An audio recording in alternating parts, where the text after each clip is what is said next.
सुन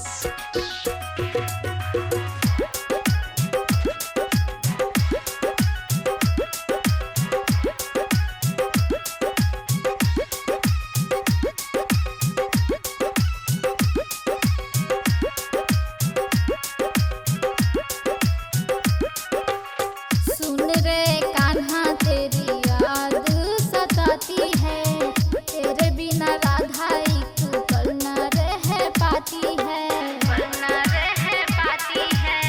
सुन रे कान्हा तेरी याद सताती है, तेरे बिना राधा एक पल न रह पाती है।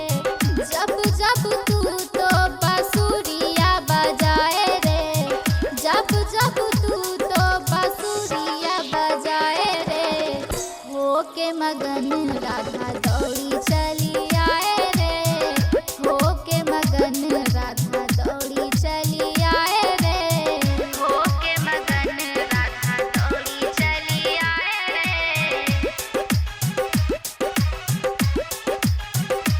दौड़ी चली आए रे। अपनी बांसुरिया जब तू बजाए, सारे ब्रिजवासी को पागल बनाए, पागल बनाए। अपनी बांसुरिया जब तू बजाए, सारे ब्रिजवासी को पागल बनाए।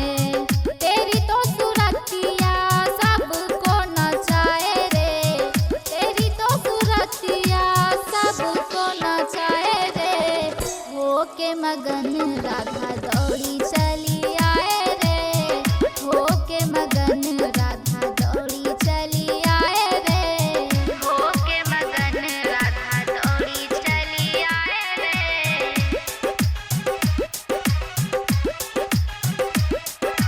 राधा दौड़ी चली आए रे।